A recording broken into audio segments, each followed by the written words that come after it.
Hello, it's Renee here, and I want to speak on this quick topic on courageously stepping forward into our lives and how we do that when we have fear that's lurking in the shadows. And it shows up in all kinds of different ways where we avoid or we distract or we get caught up in whatever, chaos, drama, substances, whatever it is. Because, see, there is this aspect of ourselves that wants to live courageously and boldly and in our full authenticity and truth.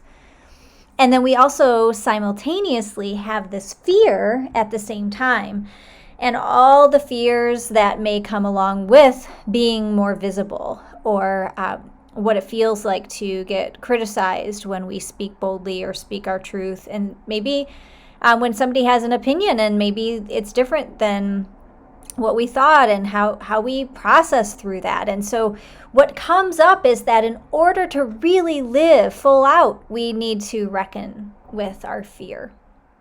Really look at what is it that is happening here that's keeping me from speaking up or from sharing or from moving forward with a project or whatever it is in your life. And I might even recommend that you bring that idea into your mind's eye right now. Like what's the thing that you have been wanting to do for so long, or it's been on your quote unquote to-do list for so long and you haven't done it yet?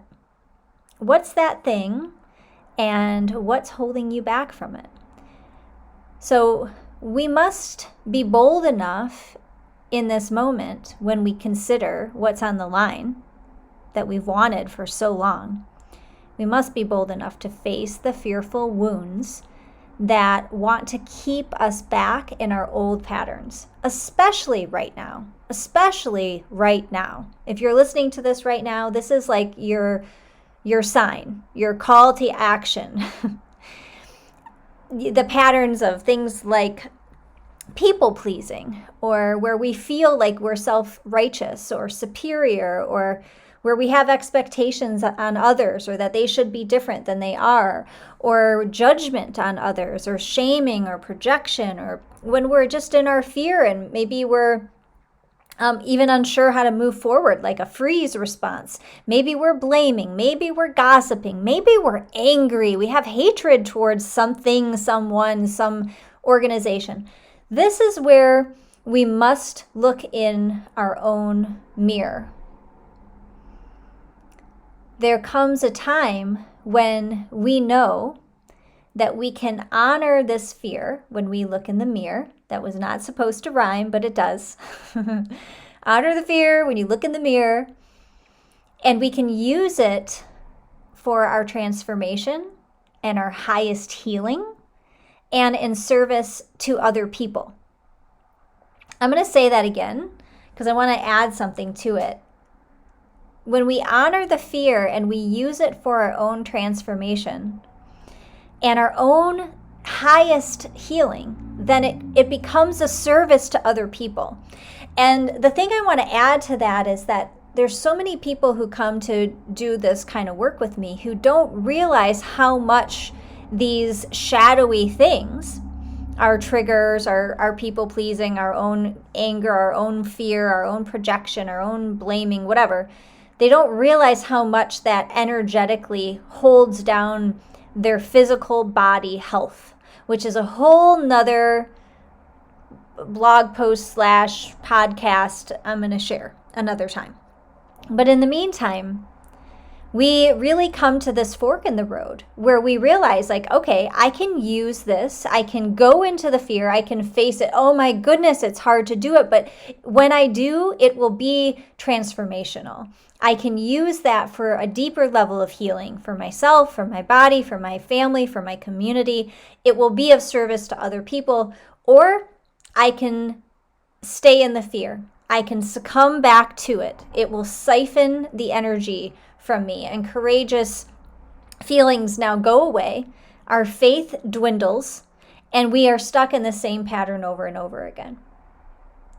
And what we don't face within ourselves will control us. We might not realize it at first, but it will control our lives, and we will project that fear all over everyone and everything around us. Mostly unconsciously, by the way. It won't seem like it. We will be like, I'm right. We will feel like we are right. And this is where we get tripped up, because the idea to be able to get to this point of being able to look at our fear means that we need to get a little bit of space between it.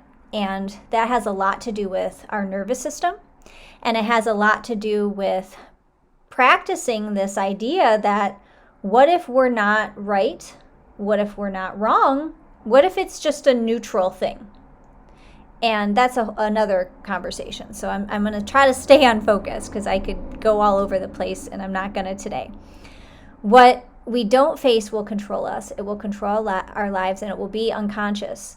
And so our nervous system and our vagus nerve, these need support. They need tools. They need recovery practices in order for us to do this, because it requires great empathy and love and compassion for ourselves and for other people to do this kind of work.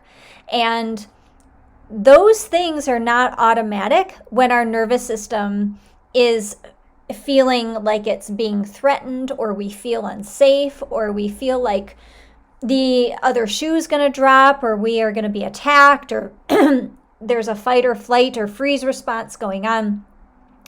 If we're there, it's almost like just saying to somebody, oh, just come from love, just have compassion and love and forgiveness. Well, you can't do love and forgiveness if you feel like you're being threatened and you feel like you're unsafe in a very core primal way in your nervous system.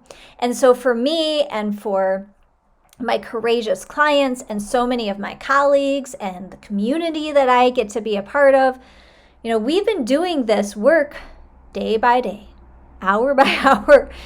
We've been showing up. We keep showing up. It takes humility. And if anything, it's reminded me that we need patience to do it, because our systems have their own process. I should probably say our nervous systems have their own process. We can't force it. And we are living our lives the best we can, right? We're focusing on the things where we can make an impact. We're focusing on the things where we're in gratitude for. And we can take this precious life that we have and our precious time into account and say, how am I going to spend my day and enjoy this day and be in gratitude for this day? And then also, when in this day can I set aside some time to look at some of my patterns of fear and some of my patterns of wounding, some of the ways I'm projecting, some of the ways I'm angry or resentful or whatever. And we can learn to understand them. And I actually have a really powerful process for how to do this work in the self-healing course, which is something that I've been offering for many years to my private coaching clients. And I've put it together into a self-study for people who want to go through this kind of work. And I wanted it to be accessible to just more than people who work with me one-on-one. And then I bundle it with one-on-one coaching for those who want extra support. But it's like, even if you don't have the self-healing course, you can still sit down with pencil and paper and you can look at your stuff. It's like an archaeological dig so that the fear is no longer unconsciously running our lives. And it's important work to do. And in my opinion, it's the work. Like the work.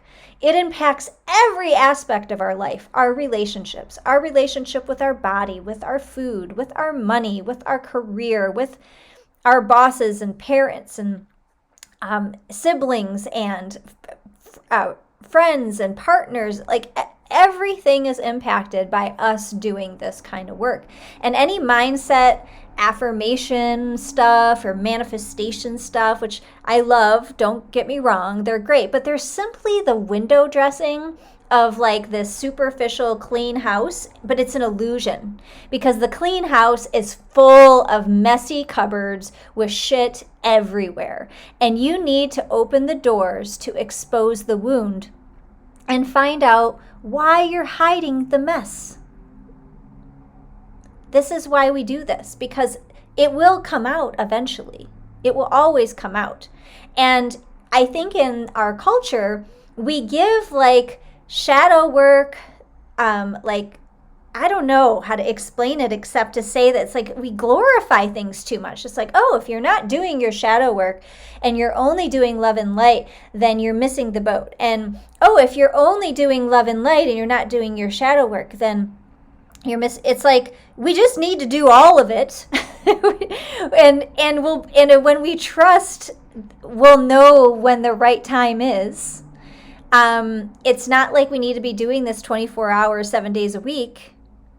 But what happens is that things come up in our life and then we're like, oh, I don't know what to do about this, or oh, this feels hard.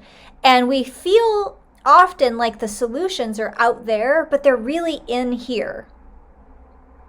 And so this is when we look at conflict maybe, or what we perceive to be a conflict or an illusion of an issue, or maybe it feels like a really real thing for us. It might be with an institution, a system, another person, a group, organization, whatever. And we say, okay, you know what? What if this is really a conflict within myself? What if it's really a conflict within myself? Because I can tell you it is. And I'm not over here saying that there's not two sides to every, equation here. But that's what's gotten us into this mess in our polarized world, is we look at things as like black and white, right or wrong. And it's just not that way. We might think it's that way, but that's actually what you call a trauma response. When you deem something to be right or wrong, that is a for sure red flag that you are in your trauma. You are running the show with your emotions. Yikes. I know. It's hard to hear that. It's hard to even accept that when you have issues, that you need to really look at why the issue is within yourself. And I know that our fragile fragile egos, thank you, they don't want to hear this. Mine didn't want to hear this. It still doesn't want to hear this at times, but it's the truth.